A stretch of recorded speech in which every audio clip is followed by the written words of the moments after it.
خلوني اشبع من كربلاء، باقي 4 ايام بعدين نروح النجف، بعدين بوديكم حرم الامام، مرقد الامام الحسين. يلا وصلت الفندق اللي فيه صديقاتي، بنزل الحين. وصلت الفندق يا جماعه. الله، شاي احب هاللحظات. شاي يا جماعه، شاي ترى كذي اموت يا ابوي.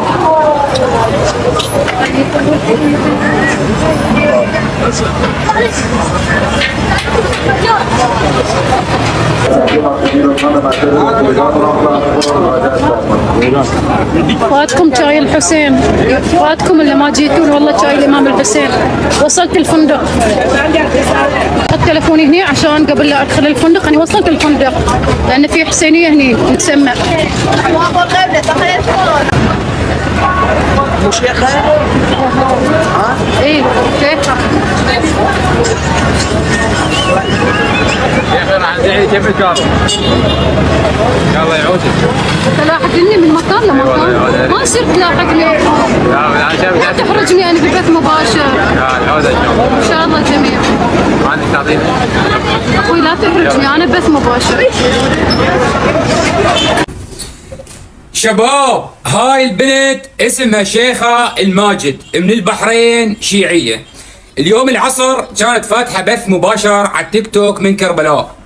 شايفين شنو صار وياها شباب؟ أول شيء أنا شفت البث من أوله، يعني قاعد أشوفها من الأول، بس ما كنت أصور الشاشة. إجا واحد أعطاها تربة كربلاء.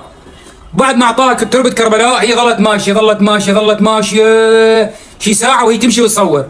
لما وصلت عند الفندق اللي اعطاها تربة كربلاء ماشي وراها ولاحقها، قاعد يقول لها ممكن تعطيني الرقم، وده يطلع وياها على الفندق. قاعد تقول له انا فاتحه بث، يعني خليني بس اسكر بث اعطيك الرقم واطلعك على الفندق. وهاي شيخة الماجد متزوجه ومخليه اولادها بالبحرين ورايحه على كربلاء.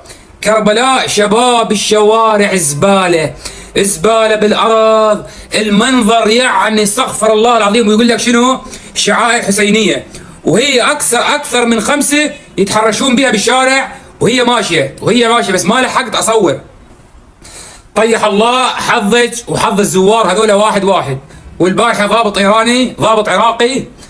عراقي حاط مدري كم نجمه ونسر، قاعد يسوي مساج رجلين واحد ايراني. الله يرحمك يا صدام حسين. ولما شافت واحد قاعد يسوي شاي انهبلت، راحت تصب لي شاي مشان الله. لاحقينها على الفندق. تحرش اعوذ بالله. ويقول لك شنو؟